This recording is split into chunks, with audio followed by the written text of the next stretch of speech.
Hello, this is Mark Lieberman, and you're listening to my podcast, The World According to Mark.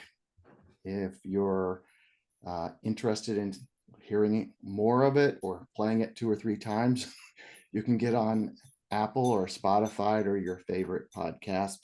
We're also putting this on YouTube and Facebook.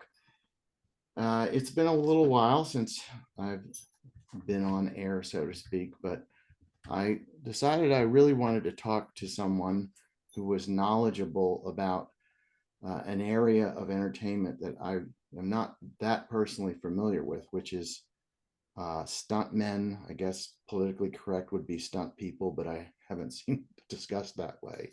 But my guest today is Adam Horwitz. And first of all, I want to thank Adam for being on the show today. My pleasure. You're speaking to us all the way from what part of the world? I am currently in New Orleans, Louisiana. Okay. So I said I wasn't sure I was going to fess up to having some relationship, but I will say that I've known Adam for a long time. He is my nephew, and we used to get together on holiday events, if not more. And I was impressed with how, at a young age, he was vivacious, talkative to a fault. He was not afraid of running around and bumping into things, less bumping than most. Right. And he developed into a very athletic man. You judge for yourself, but I would say a very good-looking man. And oh shucks, and and and he had an interest in performance art, and I'll let him speak for himself about other things he got into. But about 20 years ago, Adam, is that correct? You started working as I'm going to say stunt man, because you self-identify. Don't tell me your pronouns. Yes. but in any event, as a stunt person, stunt man, and you've been around a lot, and you're on the screen a lot. Sometimes you're running around the screen and your back is probably to the camera, or you're rolling around. But tell us a little bit about how you got interested in this, and what it means to do this without breaking all of your bones. Well, the interest started. It was actually wasn't necessarily on my radar, surprisingly, even with my background and as much as I did as a kid. But I was always, or when I got into college, I was a competitive college cheerleader for University of Cincinnati. And that got me into, I had taken gymnastics when I was younger. Always, like you said, always been physical, done active sports. But when I got into college and I started competitive cheerleading, it kind of really expedited the whole process of or the interest of tumbling and being active and physical even more. And then did that throughout all of college, became a coach for All-Star Cheerleading, and worked on staff with a few different organizations. But that eventually took me down to Florida, to Orlando, to take over an All-Star Cheerleading program. And it was just a coincidence that the gym where I coached is also where Disney and Universal Studios holds their stunt auditions. So one of the guys who's the owner, Jeff, or was an owner of the gym at the time, Jeff Robinson, good friend, was in Indiana Jones at the Indiana Jones Epic Stunt Spectacular at Walt Disney World at Hollywood Studios. And I think I saw it on the schedule in the office that they were having auditions, and I kind of asked him what it was and what about it, what the details were. And he said, you know what? He goes, I think you'd be great. You should audition. I said, oh, I don't have the time. Well, anyway, long story short, he said they'll work around your schedule. If you actually get cast, you can do morning shows or afternoon shows to work around your coaching schedule. So I said, what the hell? And I auditioned, and this is not, from my understanding now and from what I know now, it's not typical, it's not normal. but I was cast and offered a full-time contract as Indiana Jones. My first audition. Um, I was ecstatic. That little chance happening kind of thing changed my life and changed my life trajectory. And um, I went on to work for Disney as Indiana Jones and eventually as a skater monkey for Tarzan Rocks show for on and off for 15 years in Orlando, but also that took me overseas to be the opening cast of Hong Kong Disneyland. Also the opening cast of Universal Studios Singapore. I worked at Universal Studios Japan for 2 years as a stunt performer. Um, but yeah, it just, and then spent, that was 2000, and then spent that so many years, 5 years overall in Asia. But when I came back, the film industry was really taking off. And um, my wife, Lisa, and I decided to move back to her hometown, which was New Orleans, Louisiana, which film was booming at the time. It was Hollywood South, nicknamed Hollywood South. And we moved back here, and pun intended, fell into the industry in film, and it's been a long, wild ride ever since. A few words about your wife, because she's a very talented person in her own right. What, Yes. and I think she was also with you in Disney overseas. But tell us more about that.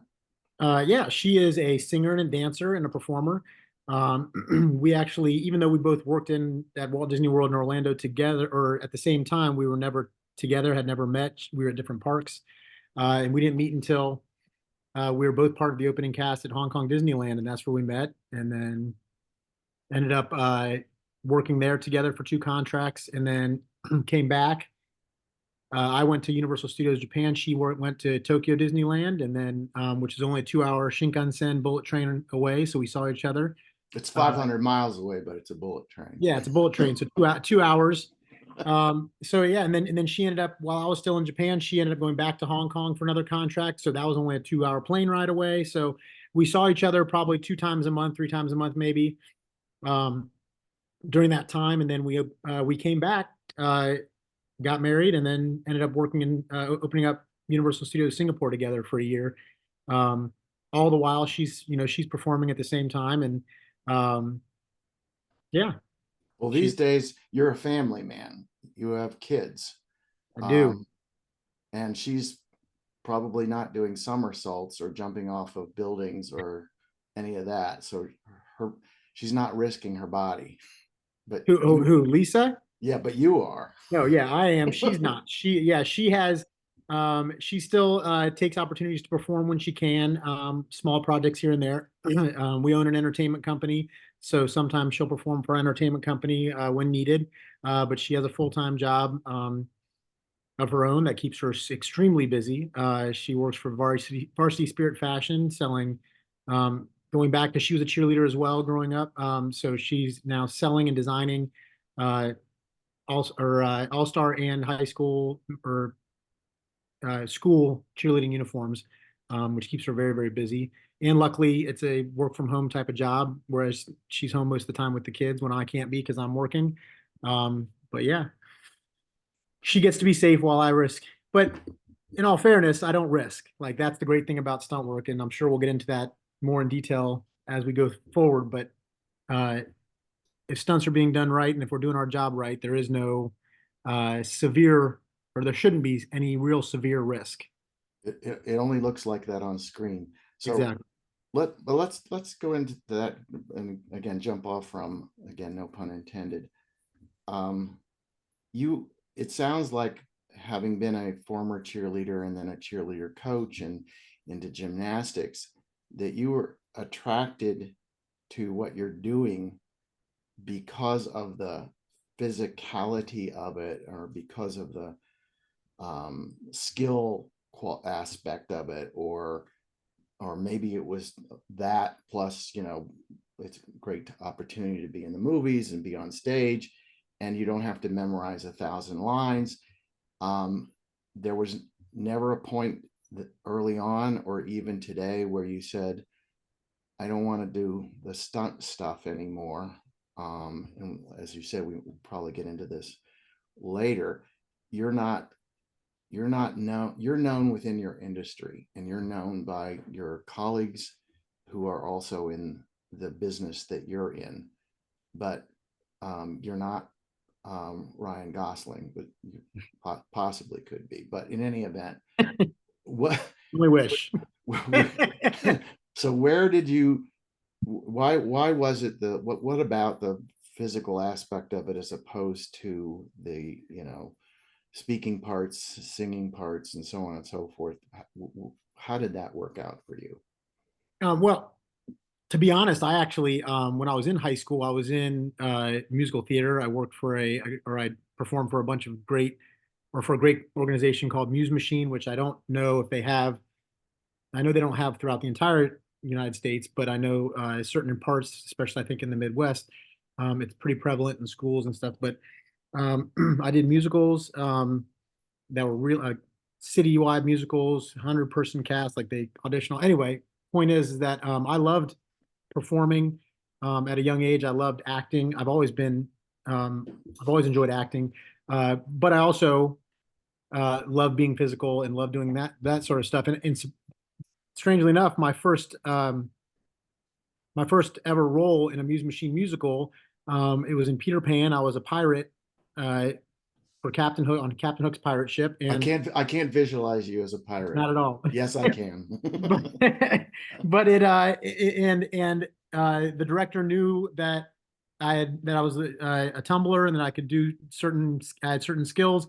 So during a big fight scene, I had to do a handspring into getting punched by the boxing kangaroo from the show. So I actually did take a punch, did a flip on stage, and that was kind of like my first ever stunt in front of anybody. Wow. And I loved it. I loved having the lines, and I loved doing the physical performance of it. So that, I think, probably sparked something in me where later on down the road, when I had the opportunity to do it professionally, the seed was already planted.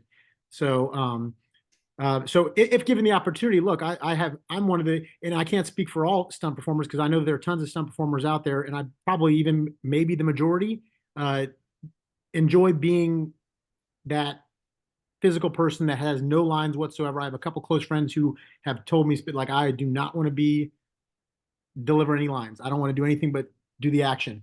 At least not while you're doing a somersault. That could be right. Amazing. I mean, but I like it. I like if given the opportunity to be we call it being a stunt actor, where you're basically an actor who does your own stunts, or a stunt man who has lines. I revel in it. I love the opportunity to show off both skills, and I think it makes it more enjoyable. I mean, I'm happy with both, but yeah, I'm fine with lines. I'm fine without, but honestly, like, to get back to your question, like the physicality has always drawn me. It gives you an opportunity. I've always loved entertaining people.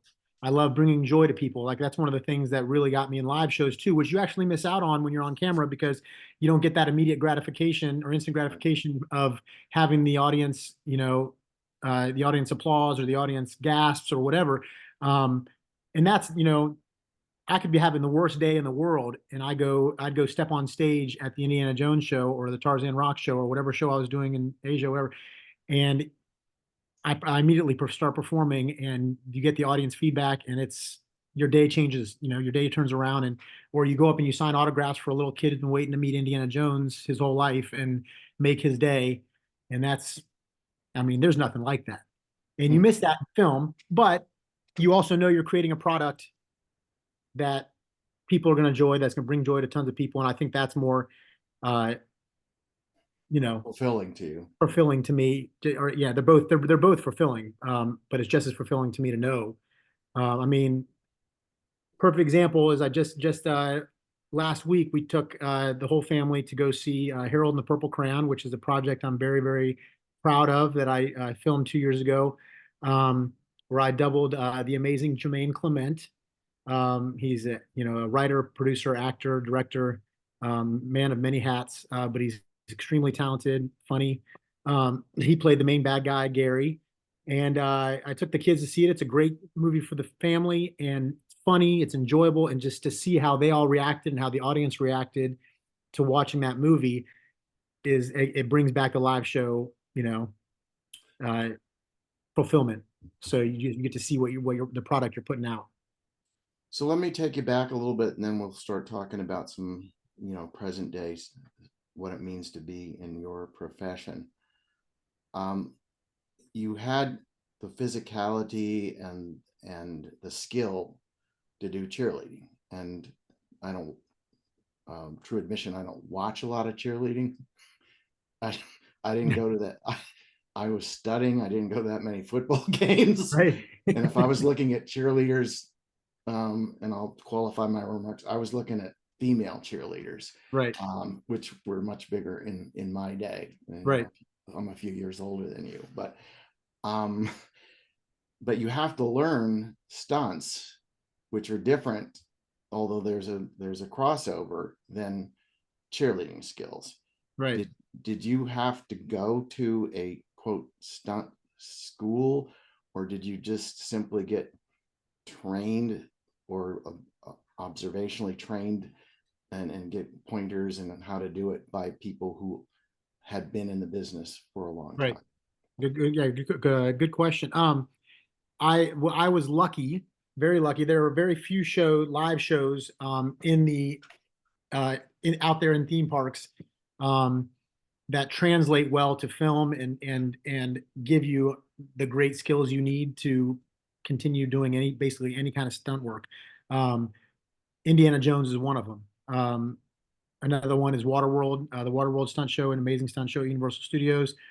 Um, Sinbad stunt show that unfortunately closed is another great stunt show that teaches a lot of good skills and has a lot of amazing performers that help train. But when I first started at Indiana Jones, I mean, they teach you um, stage combat, like how to throw a punch, how to take a punch, how to react to bullet hits, how to hit the ground, how to do high falls off of buildings, because we had to do a high fall every single day, approximately 25 to 30-foot high fall as Indiana Jones. How to properly use a bullwhip, how to use weapons, how to load weapons, unload weapons, change cartridges, all that kind of stuff that you need to know not only for live shows, but for film as well. And then same thing, Waterworld does that kind of stuff.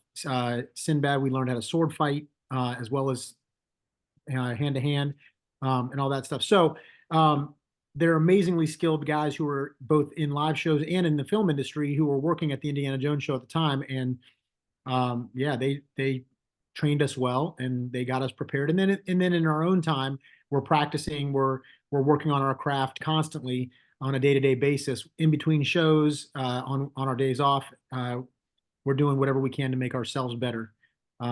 There are back in the day when I started, stunt schools were kind of there was maybe one or two out there that may have had a decent reputation, but in my experience, they were kind of frowned upon. You'd run across people who said, "Oh, I went to this stunt school," and you're like, "Okay, let's see what you can do." But since then, uh, more and more people in the film industry are doing more like boot camps, clinics, stuff like that, where it's like a month long or intensive, where they focus on specific skills.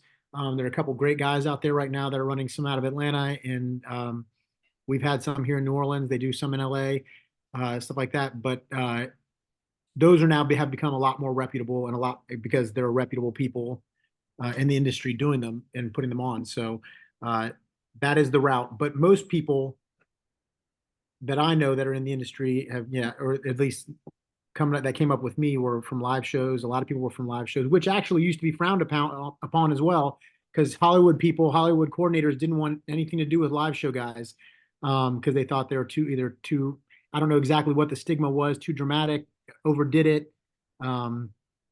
Because the difference between stage performing and on camera performing, obviously on a stage you're performing for a large audience, sometimes in our case, almost in a 3/4 audience. So your punches have to read for Each a theater, angle. theater almost in the round. Whereas when you're throwing punches or you're doing reactions for camera, you have to really concentrate on where that camera is angled, where it's coming from. Is it behind you? Is it over your shoulder? And then you adjust what you do based on the camera and based on who you're performing for. So But I think since then, there's so many live show guys in the business who are now coordinators or directors or second unit directors, that the stigma is now gone. I think a lot of people even search out live show Right. guys. I had a coordinator one time tell me how much he loved live show guys because he knows that we can hit the ground multiple times exactly the same way he wants us to do it. Actually hit the ground, Yeah, even actually hit the from ground 30 to and 50 do feet it up. multiple times the same way and not complain or not and know we'll be able to jump up and do it again because we do it every single day, 5 times multiple. I had 5 shows a day most of the time, so yeah, we're hitting the ground, we're doing everything multiple times a day. Well, you clued me in to take a look at a movie called Fall Guy. Um, and Ryan Gosling was the star, one of the stars of the show. And I had read somewhere that Ryan Gosling has or had a fear of heights, and he was a little bit apprehensive about being a show as not as the stunt person, but um, as as the actor. Yeah. And so the stunt person obviously has to do even something more significant, more scary, more dangerous. But Ryan, I always knew he was a big wuss, but just kidding. But in any event, I want to, first of all, show us your shirt so we can see it on. Oh. That is Metal Storm stunt Yeah, team. I wasn't. Let me clarify to start off. I was not part of the Fall Guys stunt team. Wish I could have been. It was an amazing movie. It has been a champion production for the stunt community, and we all stand behind it 100% and love what it's doing for the community and um, for stunts in general. But this is the if you haven't seen it, or even if you have, this is Metal Storm, the movie within the movie that they are filming. Um, I got a shout out to my younger brother Brian for getting me this shirt. I think it's hilarious because it is the Metal Storm stunt team shirt. So I thought I'd represent uh, David Leach's, Chris O'Hara, their incredible work, all those guys, Justin Eaton, people I know. Their amazing work on that movie has been a great thing for our community. Well, let me ask you a little bit more about, again, I mentioned the word fear. Now, Mhm.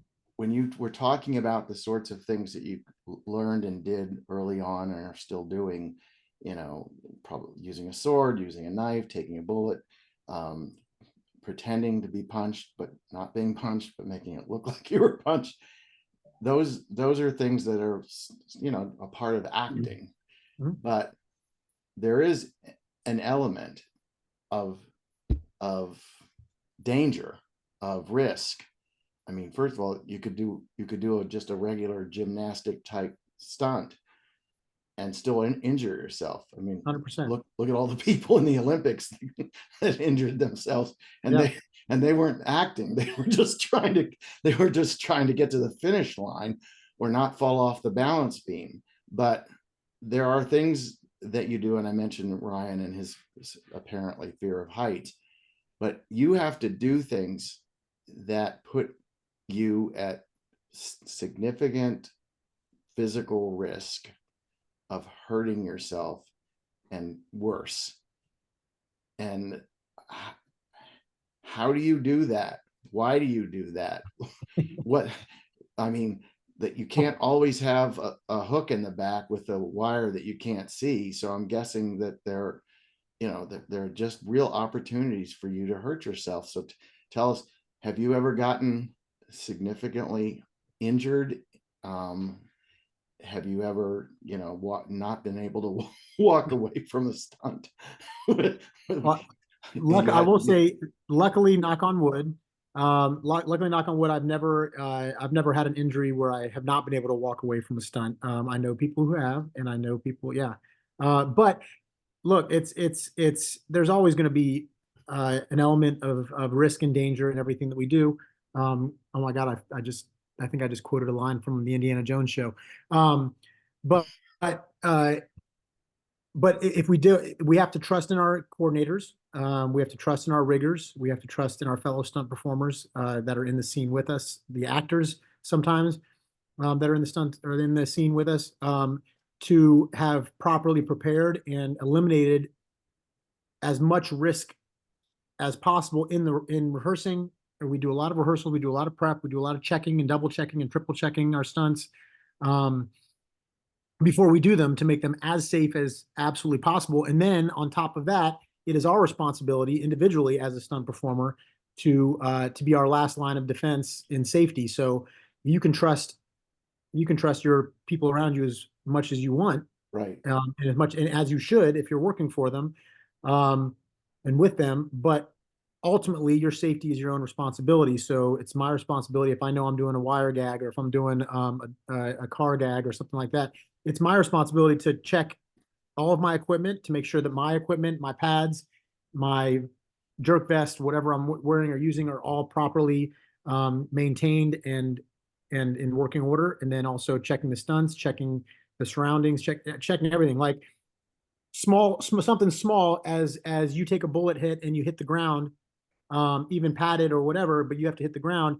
It's your responsibility. Although people on set should have kind of cleared the space for you to make sure there's no debris, and there's no glass, there's nothing that's going to hurt you. It's still your responsibility to make sure that at the end of the day that it's clear and that you're not landing on something that's going to end up puncturing your skin or something. Anyway, Well, that's let me just interrupt you for a second, because that's as soon as you start talking about this, Alec Baldwin came into my mind. Now, he is not a stunt man, as everybody knows.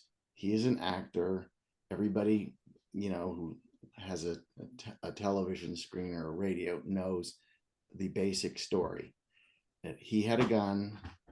He assumed it was using blanks, and he assumed that the person who was in charge of arms and guns and so on and so forth, the armor, checked out the gun, and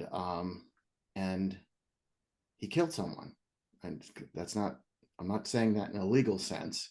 Someone died at his hand because the gun actually had live ammunition, and he has gone through a harrowing experience. And I don't want to get into I don't know what the answer is. It's, to me, obviously it seemed it was an accident. Nobody's except conspirator mongers have suggested that there was something associated with what happened, that there was a plan. So somebody died, and he obviously had some responsibility because it's his finger on the trigger.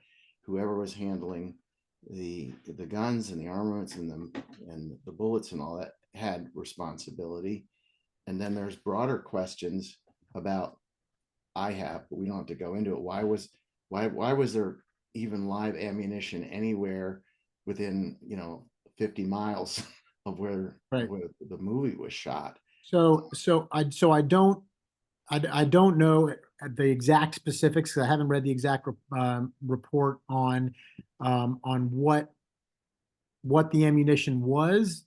I don't know, and you may know better because you may have read it, but I don't know if it ever said that it was an actual live round, because you can have a projectile, as we call it. You can have a projectile lodged in the chamber. It can be debris, it can be whatever. And if you have a quarter round, half round of gunpowder without the bullet, which is what we use. I mean, some people know them as, they call them blanks or whatever, but it's not really the technical term, I would think. But anyway, it's a crimped shell with the gunpowder in it that makes the gun go off. Right. Or that makes the sound of the bullet hit. And a quarter round means it's a quieter, less. Anyway, if there's debris in the chamber, it can still at a close range be forced out as a bullet and still possibly kill someone, which is why they always say, even if you're using a blank, don't ever point the gun at your head, at anybody close. And we're always taught as stunt performers, and we always teach our actors on set that when they're using a real weapon, with whether it have a blank or not or whatever, you never point the gun at anybody, period. and if it has to be pointed at somebody because of the shot that they're trying to get, then typically they put some sort of shield or plexiglass protection, bulletproof protection in front of that camera person or whoever's behind camera if the gun is going to be pointed at them. Otherwise, we say cheat it. You always cheat it to the right, cheat it to the left, up, down, whatever. You never point it at anybody. So in that respect, if there was a live round or not, or whatever, the gun never should have been pointed at the person to begin with. So in that respect, that I feel that if that's what happened, then that is Alec Baldwin's responsibility. And the fact that he didn't so look, there's a lot of layers of defense and a lot of layers that it went through to get to that point. The armorer should have cleaned and checked the gun beforehand to make sure that the only thing that was in there was that fake round. The AD on set, who is actually, it's supposed to be handed from the armorer, and the AD is supposed to check the weapon before handing it to Alec Baldwin, or once Alec Baldwin gets it, he's supposed to check the chamber to make sure that it's and calls out guns hot. So there's multiple steps before the weapon is even used. And then on top of that, as an actor, as a performer, as a stunt performer, it is our responsibility also to check the weapon. So it's apparent he didn't do that. So to say that he's not responsible, I have to disagree with it, because if I was in the same situation, it never would have gotten to that point. It never would have happened, because I never would have pointed the gun at the person. I would have checked my weapon beforehand. So, well, he ultimately was, I don't use the right word, is not exonerated, but he was not convicted. He wasn't found guilty. He didn't plead out. So, and again, there's a difference, as you know, and I'm a lawyer, your father's a lawyer.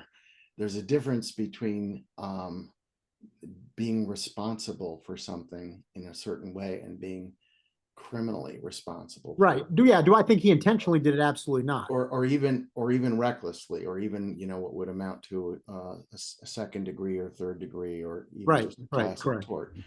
But it brings up a question that I think is more, again, sort of relevant to what we're talking about, which is and what I want to save some time to talk about computer graphics and AI and so on and so forth.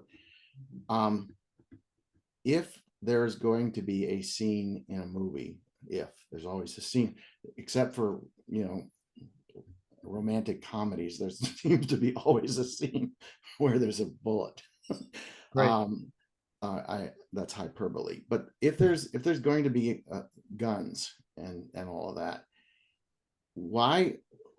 I would assume that there's the technical ability to not have a real gun with a real bullet or a blank or whatever, or an actor who's supposed to get shot at all. I mean, they could just cut, somebody picks up a gun and that's being photographed, and before they aim in anywhere in the vicinity, you could, for want of a better phrase, splice something in there. Right.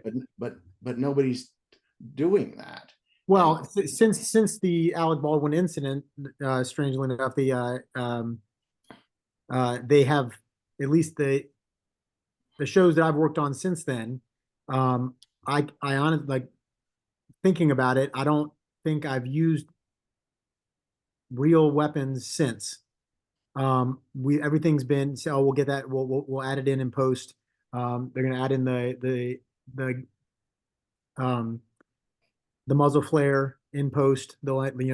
So, but then again, the good thing is, and it's leading into the next segment or whatever. But the good thing is, good and bad, is that technology has gotten to the point where they can do that without sacrificing too much of the realism.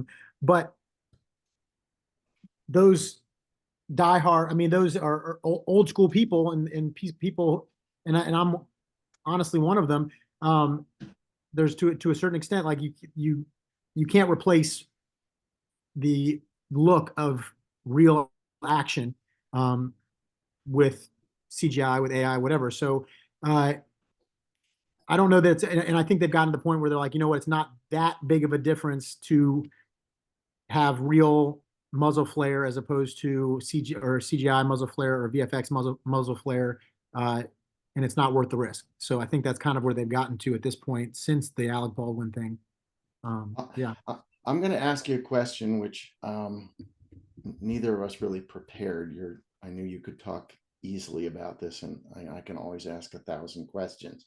But I do want to bring up something about this, which I think is a collateral consequence of stunt performance, whether it's using live stuntmen, a CGI, AI combination. It does, I'm showing my age, but it does seem to me as if there is an awful lot of violence and in movies today. And I'm not kidding myself, there was always violence in movies, but usually it was Humphrey Bogart and James Cagney plugging each other. Occasionally, obviously in war movies, there's a lot of violence. I remember seeing Private Ryan, and as good a movie as it was, Yeah. I couldn't stand it because I just didn't want it. I just too graphic. And even though Platoon, Saving Private Ryan, all right now those were depicting, they weren't totally factual, but they were depicting real events. So that happens, and that if you're telling the story, then you can only do so much by implication and get the concept home. But what I'm seeing these days, which I think must be very heavily involved in, is these Marvel comic concepts. And what I'm seeing in it, and I saw Denzel Washington, and he had 3 or 4 movies with the same concept. There was a serious purpose in his, less so, frankly, I think, in the Marvel comics. But I'm just showing again that it's just not my thing. genre. Yeah. I'm still going to go see Sound of Music. But in any event, it's violence that is in the context of humor. It's in the context of some kind of a plot line. It seems to me that because of all the things that can be done with stuntmen that has been done for 100 years, or if not longer, and can be enhanced with computer graphics and can be enhanced with AI, that they're doing more and more of it. And again, you're a parent, my kids are older. I think about do my kids get desensitized about what can happen when I see, again, using the Marvel, and then I'm going to let you take the floor, and I see all of the stunts that should involve somebody dying. I mean, you get thrown through a window, or you get where somebody beats you up. You're typically would be dead in those circumstances, but not in the Marvel comic world, not in that, and it's sort of like animation to me, Right. And I think, what does that do? Do people emulate what you and the actual actors are because they see it? You don't hear much about that. Right. But do people think, I can take a punch, I can smack this guy, he can smack me, and I may hurt for a few minutes, but I'll just walk it off? Do you think about that at all? I mean, I think it falls into a much bigger issue, like, you're going into in film, in video games, and all that kind of stuff. Like, are our kids becoming desensitized to violence and stuff like that? But I think it all comes back to being able to tell, or being able to separate fact from fiction, right? Or and saying, okay, I understand. Well, we teach our kids. I mean, I have a 7 and 11-year-old. And we teach them, what's happening up there isn't real. Like, and I say, that's daddy. Obviously, you see, because my son used to get upset when he would see me in a violent situation. We tried to not show it to him, but he would want to see daddy working and what he did in the movie. So we'd show him, be like, but listen, here's the picture. Look, this is me. It's, it's special effects. It's, it's not real. And then obviously I'm here. I'm okay. So we've, at the risk of not, ruining their imagination and not not destroying the magic, as Disney says. We've tried to explain to him, like, look, that's make believe, to an extent. That's make believe, and it's not real, and don't think you can do that in real life, right? So maybe that I think that kind of responsibility falls on the parents to relate that to their kids. As far as adults thinking they can do it, hey, I don't, They're on their they own. think they can do what we do, the more power to them. But I would try to get away with it. Well, again, I don't want to overwork that issue, but I mean, obviously, there was Beowulf, Yeah, there was Greek and Roman gladiators, and there were those movies. So it's not as if, again, what's happening is a quantum leap difference, but right. it does seem as if, you know, like one of my favorite television shows, it'll date me, of course, was The Rifleman, but Mhm. he never shot first. Right, right, And when somebody was shot, you didn't see blood.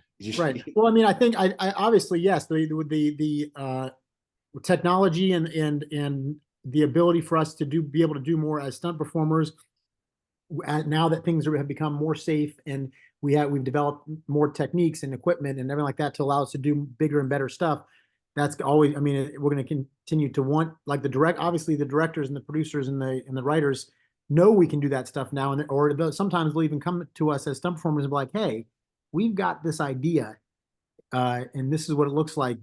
Can you do this? Can you pull this off? And then it's up to us as a team, or up to the stunt coordinator or the stunt designer, to say, yeah, let me figure that out, and then and be able to do it safely and accurately.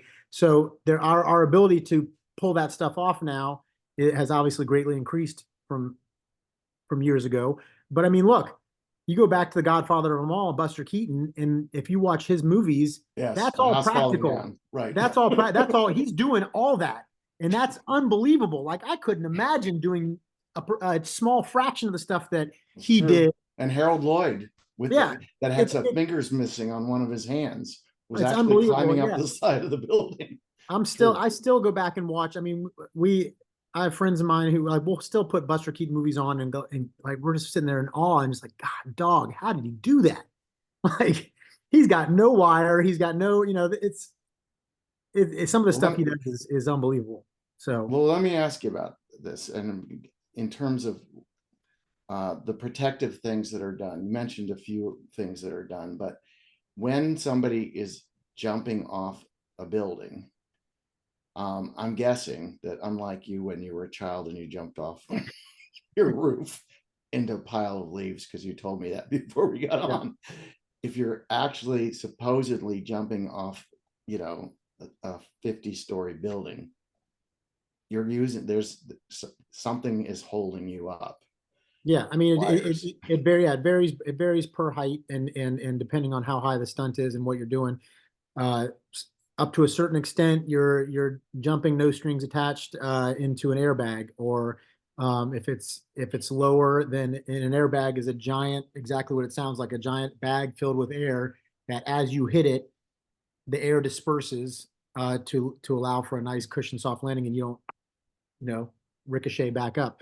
To a smaller extent, if you at a lower height, you're jumping into what we call box catchers, which are exactly, um, Like what it sounds. what it sounds like. They are most of the time Home Depot or Lowe's cardboard, large Yeah. cardboard boxes that we put together and fold into each other so that they're put together, and we'll put pads underneath it, stack multiple layers of boxes depending on how high the fall is, and then tie them together so that they stay together, and then sometimes put pads on top of them or a tarp on top of them or whatever. And then as you jump off, you fall into those boxes. The boxes collapse and crunch, but you're in, and catch you. And then to a higher extent, if you're going, like you're saying, 50-story, which, or anything super high, you're usually on a line, Right. some sort of wire descender or something like that. Yeah, I mean, What they're not was than high falls, but yeah. what was the scariest slash hardest stunt you ever did? And tell us after that, when you are doing something where there is still, despite all the mitigation you can do, some risk, do you ever get up there and freeze up, or before you're ready to do it, say, you know what, I think it's lunchtime or whatever? Give us some Um, vision into that. so I'd say the most I'd say the most dangerous, but yet at the same time safe. But the stunt that probably um, got my berries clinched up and gave me a little butt pucker. Stunt that I've done is I was doubling Andy Garcia on True Memoirs of an International Assassin. Great, funny film. You can check it out. I think it's on Netflix still. And it's Kevin James is the star in it. Anyway, I was on a helicopter. I had a fight scene with Kevin James, or Andy Garcia had a fight scene with Kevin James, and so I had a fight scene with his double, and back and forth, because sometimes you fight the actor, sometimes the actor fights the other double.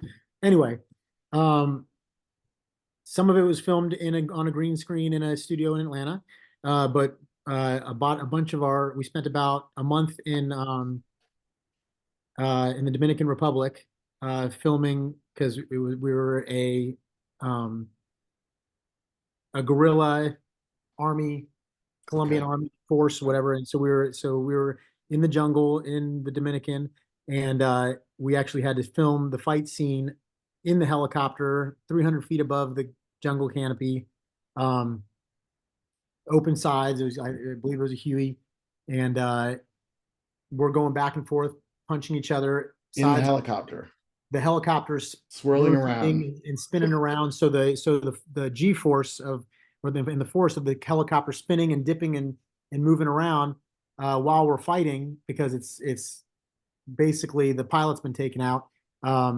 It's got you being thrown out of the helicopter. So I mean, we're tethered to the helicopter, but we're going back and forth. And at one point, I have to go out onto the skid, and I'm on the skid of the helicopter, 300 feet above above the canopy floor, and I'm looking down, and I'm holding on. I'm standing on the skid, kind of holding on with one hand, and I have to get shot and kind of look like I'm falling backwards, but still, same thing. The helicopter's spinning. I'm being pulled away from the plane. So that's like even though I know I'm safe, I'm tethered in, I'm not going anywhere, my feet can still slip, I can still fall and dangle.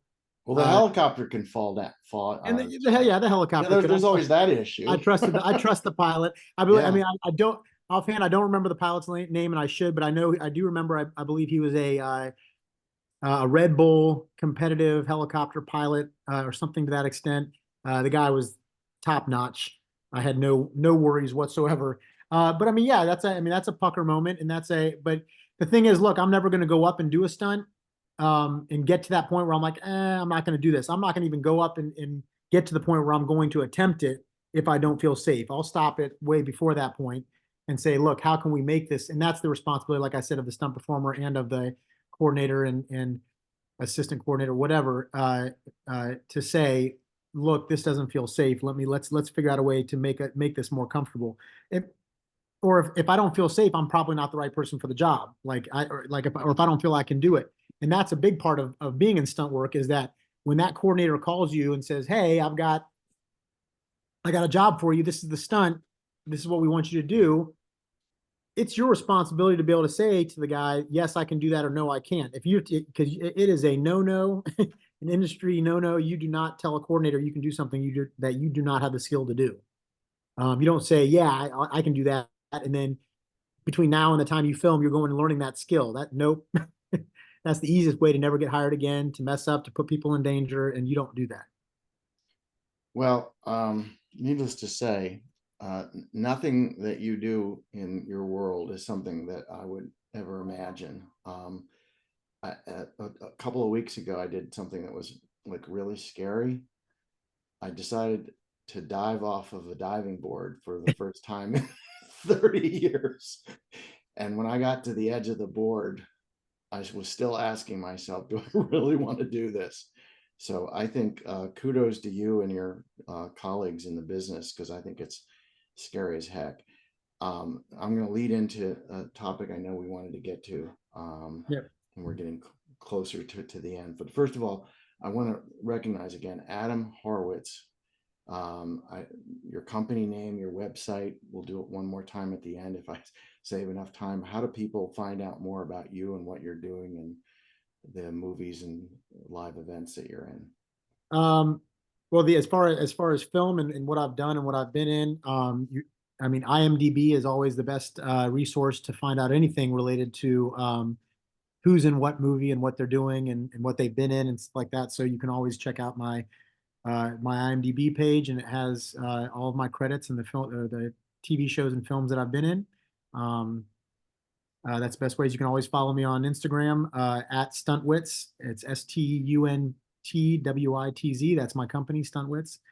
Um, and yeah, and follow me on Instagram, follow me on Facebook. And Uh, that's where people can get in touch with you if they want you to do stunt work at a birthday party or somebody's bar mitzvah party, right?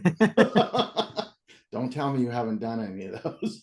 I don't know about all that. We do. I mean, we do have, but we do have a company. We have our entertainment company that's called When You Wish Entertainment, based out of here in New Orleans, where we do children's birthday parties, and that's kind of uh, taking all that knowledge we gained over the years working for Disney, Universal Studios, and theme parks and stuff like that, and putting those to good use. And we do character birthday parties, but like theme park quality, movie quality performers, and yeah. Okay, let's get into something again that I know you have some viewpoints on, but you're not involved in the fray. Some people might have thought that stuntmen, people that do stunt work, that they're um, prehistoric. That your time is run. They can do all these things with CGI. They can do all these things with AI. AI is going to get better and better. CGI or computer graphics is going to get better and better. And so you may be a dying breed. I know you don't feel that way, but there are pressures and issues, plus the fact that because you guys don't get the recognition that an actor does, that has lines and you're not nominated for Oscars and all of that, you have to be thinking about what's around the next turn for you and other stuntmen. Yeah, yeah. I mean, AI has been is AI. I mean, CGI has been around for a while, and obviously there's a difference between the two. But anybody who's seen some of the Marvel films from previous years when CGI was being used, you can. I mean, it's obviously a CGI and AI has advanced, 100-fold Leaps over and bounds. in Yeah. leaps and bounds over the past couple of years. Pun But intended. Go ahead. yeah, but yeah, it's you can still tell a lot less now with AI, but with CGI you can always, I mean, if you know what you're looking for, and even those who don't know what they're looking for, I always think back to like one of the original Spider-Man movies or some of the original Spider-Man movies, um, where you can tell when it switches from a live performer and a live stunt guy to CGI. The body doesn't quite move the same. It bends where a real person may not bend. Uh, stuff like that. So it always comes down to what's more important. Is it more important to be able to do something with that? And I say you can say cheaper, but I don't even think, I think stuff we've learned more recently is it's not necessarily cheaper because I think they're coming to find out now that paying those VFX or those CGI, the people that do CGI and do the AI in post or whatever are expensive, and it takes a lot of time and a lot of effort and a lot of money and overtime and stuff like that. So they may not, I mean, I don't know the logistics, but they may not be saving as much money in the long run. So Well, they're and then going to start using AI to do more of the computer graphics so they can eliminate the human factor and right. maybe Well, and that's the thing. Like they right now they're like it's almost kind of become mandatory recently that we now have to get scanned every time we go and we work on a film, so that they can use a digital generated image or an AI image of us, for the rest, or if they need to for the rest of that project. Luckily, we are kind of protected. From what I understand, we're protected now. That it is limited to just that project and they have to ask to scan you again for every individual project.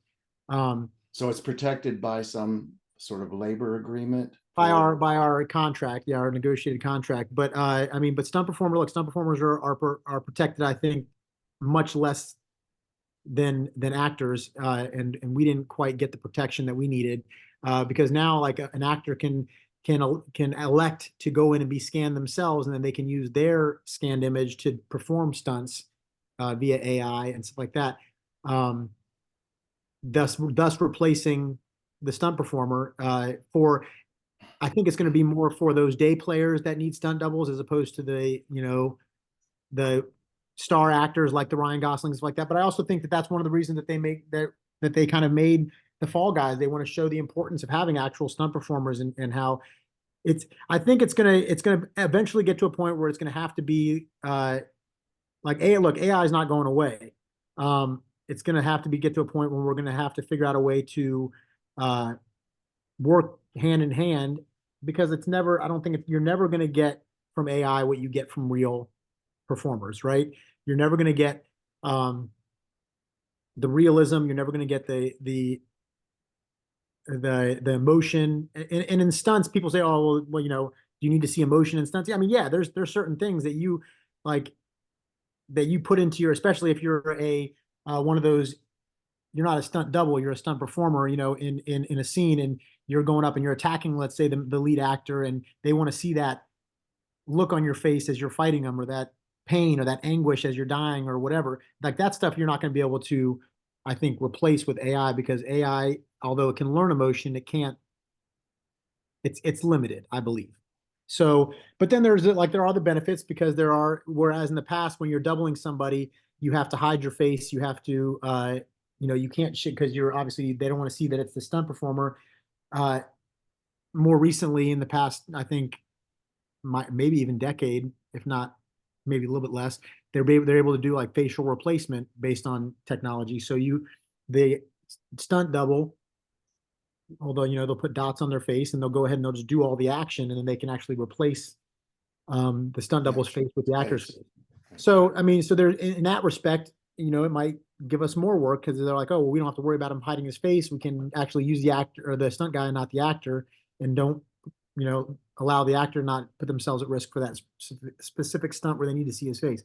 So I believe it's going to be an ongoing battle. I believe it's going to be something that we're going to, in the next contract negotiation, it's going to come up again, because I think that they're already talking about how AI is now self-learning. So it's progressed exponentially. Itself, yep. Exponentially more so than they ever thought it would. And because when we originally negotiated the contract, when SAG-AFTRA originally negotiated, they said, "Oh, well, look, we'll get this contract set, and then by the time it's time to negotiate the contract again, we'll have more of a feel of what AI is, and we more can of an iteration, and we can do that. We can take on at that time." We'll see what happens down the road. I want to Yeah. thank my guest, Adam Horwitz, for being on The World According to Mark. It was fascinating. I got to talk to a real stunt person, which is almost like talking to Ryan Gosling, but I think it's probably more fun having talked to you. I want to thank you again, and stay tuned. Ryan Gosling's a great guy. Okay. All right. Thank you very much. Thank you. Take care. Bye. Yep. Bye.